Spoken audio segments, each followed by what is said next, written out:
Metro রেলের উপর 15% VAT আরোপের কথা বলা হয়েছিল। এবং আমরা তখন দেখেছি আমাদের যোগাযোগ ও সেতু মন্ত্রী এই বিষয়ে মাননীয় প্রধানমন্ত্রীর সাথে কথা বলবেন বলেছেন যে 15% ভ্যাট যাতে জনগণের উপর কোনোভাবে এই চাপ সৃষ্টি করা না হয়। কিন্তু আমরা এই 1 জুলাই থেকে দেখতে পাচ্ছি যে এই 15% ভ্যাট অলরেডি যে কোম্পানিটি এই মেট্রো রেল পরিচালনা করছে সেই মেট্রো রেল কোম্পানি দিয়ে দিচ্ছে। এবং গতকালকে আমরা শুনেছি যে এই 15% ভ্যাট যাতে জনগণের উপর দেওয়া হয় সে কারণে একটা কমিটি গঠন করা হয়েছে।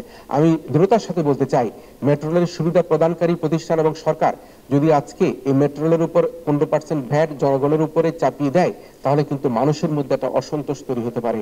কারণ মধ্য আয়ের মানুষেরা, নিম্ন আয়ের মানুষেরা কিন্তু এই মেট্রো রেলে তারা যাতায়াত করে থাকে। যদিও আমরা অভ্যন্তরীণ আয় বৃদ্ধির জন্য মেট্রো রেলের ভাড়া ভ্যাট আরোপের কথা আমরা প্রস্তাব করছি, আমরা সমর্থন করি অনেকেই, কিন্তু আমি মনে করে থাকি যে দেশের অনেক কর্মকাণ্ড রয়েছে যেখানে লুটপাট হচ্ছে, হরিণ লুট হচ্ছে, ছাগল কাণ্ড ঘটছে। আজকে এনবিআর তার সক্ষমতা থেকে সরে এসেছে। আজকে এনবিআর এর কর্মকর্তারা নানা রকম অপকর্মের সাথে জড়িত হচ্ছে। যারা ভ্যাট ট্যাক্স দিবার কথা তারা ভ্যাট ট্যাক্স দিচ্ছে না। সেই সকল জায়গাগুলিকে যদি আমরা রিপেয়ার করতে না পারি তাহলে আমরা যদি মেট্রো রেলের উপরে আমরা 15% ট্যাক্স আরোপ করে জনগণের উপর সেটা চাপিয়ে দেই তাহলে কিন্তু মানুষের মধ্যে একটা অস্বস্তি, অসন্তোষ তৈরি হতে পারে। সে কারণের জন্য আজকের এই বাজেট পরবর্তী অনুষ্ঠানে আমি অনুরোধ করব যে কমিটি করা হোক না কেন যাতে মেট্রো রেলের সেই ভাড়ার উপর জনগণের উপর সেই ভ্যাট চাপিয়ে দেওয়া না হয়।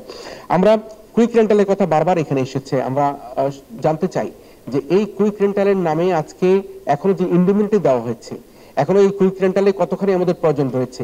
আমরা শুনতে পাই যতটুকু বিদ্যুৎ আমাদের উৎপাদন হয় সেই বিদ্যুৎকে আমরা পাচ্ছি কিনা। যদি আমাদের বিদ্যুৎ উৎপাদনের সক্ষমতা প্রচুর পরিমাণে বেড়ে থাকে এখনো পর্যন্ত কেন আমরা দেখি নানা রকম লোডশেডিং হচ্ছে, আমরা সঠিকভাবে বিদ্যুৎ পাচ্ছি না। সুতরাং এই কুইক রেন্টালের বিতর্কটা আমাদেরকে অবশ্যই ঘটানো দরকার। আমরা কি এটা রিনিউ করছি, কেন রিনিউ করছি, তাদেরকে কেন আমরা ক্যাপাসিটি কস্ট দিচ্ছি, ক্যাপাসিটি কস্ট দিব কিনা, এই সকল বিষয়গুলি কিন্তু আমাদেরকে এখন ভাবিয়ে তুলছে। সে কারণে আমরা বিদ্যুৎ সুবিধা চাই, কিন্তু এই ধরনের কোনো বিদ্যুৎ সুবিধা চাই না যে বিদ্যুৎ সুবিধার মাধ্যমে দেশের আর্থিক ক্ষতি হবে, দেশের জনগণের আর্থিক ভাবে ক্ষতিগ্রস্ত হবে, সেই সুবিধা কিন্তু আমরা দেখতে চাই না। আমরা মনে করি এই কুইক রেন্টাল বিদ্যুতের যে ইন্ডেমনিটি রয়েছে, কুইক রেন্টাল বিদ্যুৎ নিয়ে যে বিতর্ক রয়েছে তার অবসান অবশ্যই আমাদেরকে ঘটাতে হবে। এবারে বাজারের আরেকটা গুরুত্বপূর্ণ দিক হচ্ছে কি আমরা দেখেছি যে ব্যাংকিং খাতের একটা ভীষণ বড় নির্ভরতা রয়েছে।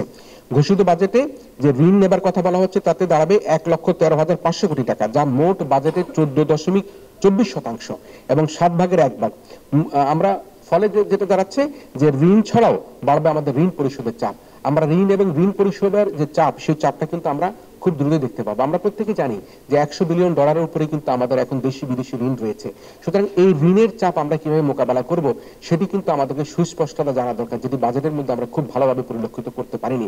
এবং আমরা যে ঋণগুলো নিয়েছি আমাদের বিভিন্ন উন্নয়ন প্রকল্পের নামে, সেই উন্নয়ন প্রকল্পগুলোকে স্বচ্ছতার সাথে সেখানে কাজ হচ্ছে কিনা, সেখানে অনিয়ম হচ্ছে কিনা, সেখানে দুর্নীতি হচ্ছে কিনা আমি মনে করব যেহেতু জাতীয় সংসদে এই বিষয়গুলো আলোচনা হয়েছে অত্যন্ত গুরুত্ব সহকারে যে মেগা প্রকল্পগুলো রয়েছে, যে প্রকল্পগুলো রয়েছে যাতে তার সময় বৃদ্ধি না করে, তার অর্থ বৃদ্ধি না করে সেগুলো স্বচ্ছতার সাথে পরিচালনা করানো হয়, তাহলে কিন্তু আমরা যে ঋণের বোঝা নিচ্ছি, আমাদের ডেট সার্ভিসিং যে বাড়ছে, আমরা যে ঋণের সুদ দিব সেই সুদ এবং ঋণের বোঝা বাড়বে, কিন্তু এদিকে আমাদের প্রকল্পগুলি বাস্তবায়নের ক্ষেত্রে দুর্নীতি অনিয়ম চলমান থাকবে। সে কারণে স্বচ্ছতার সাথে করবার জন্য আমি অনুরোধ করছি।